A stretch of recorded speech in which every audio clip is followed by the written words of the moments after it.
بسم اللہ الرحمن الرحیم نحمدہ ونصلی علی رسولہ الکریم۔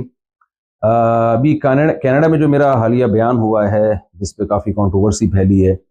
اور میرے بارے میں یہ دعویٰ کیا گیا کہ میں نے ایسے الفاظ کہیں جس سے نبی صلی اللہ علیہ وسلم کی بے ادبی جھلکتی ہے یا اس میں گستاخی کا پہلو نکلتا ہے، یہ دعویٰ کیا گیا۔ تو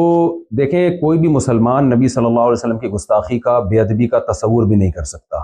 اور میرا تو مقصد ہی دین کی دعوت کے لیے یہ جو میرے اسفار ہو رہے ہیں یہ تو نبی صلی اللہ علیہ وسلم کی تعظیم کو بیان کرنے کے لیے اور قرآن مجید کی صداقت کو بیان کرنے کے لیے، اور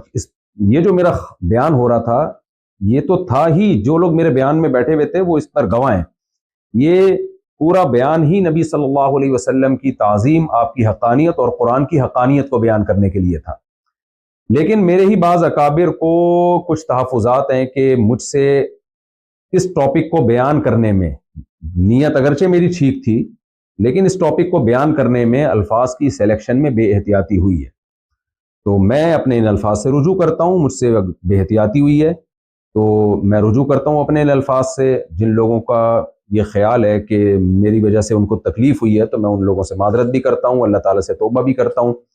اور اپنے ان الفاظ سے میں رجوع بھی کرتا ہوں۔ میرا جو پہلا معذرت نامہ گیا تھا اس میں ہمارے ہی بعض اکابر کو، جن میں سر فہرست حضرت مفتی عبدالرحیم صاحب بھی ہیں، جن کی ہدایت پر میں یہ دوبارہ معذرت نامہ ریکارڈ کروا رہا ہوں، تو ان سمیت دیگر میرے بعض اکابر کو کچھ تحفظات ہیں۔ تو نبی صلی اللہ علیہ وسلم کا ارشاد ہے کہ یا بنی آدم کلکم خطاؤن وخیر الخطائین التوابون، اے بنی آدم تم میں سے ہر شخص سے غلطی ہو سکتی ہے، بہترین غلطی کرنے والے وہ ہیں جو توبہ کر لیں۔ اور توبہ کے تین ہی ارکان ہوتے ہیں کہ عوام سے معذرت کر لی جائے، اللہ تعالیٰ سے توبہ کر لی جائے اور اپنی غلطی سے رجوع کر لیا جائے، اپنے الفاظ سے رجوع کر لیا جائے۔ تو میں سمجھتا ہوں کہ توبہ کے تینوں ارکان اسی طرح پورے ہوتے ہیں۔ تو اگر میرے پچھلے کلپ سے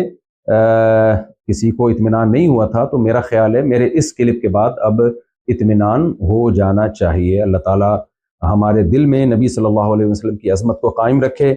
اور قرآن کی صداقت کو قائم رکھے، اور میں اپنے لیے بہت بڑی سعادت سمجھتا ہوں کہ نبی صلی اللہ علیہ وسلم کے ناموس پر اگر میری موت واقع ہو جائے۔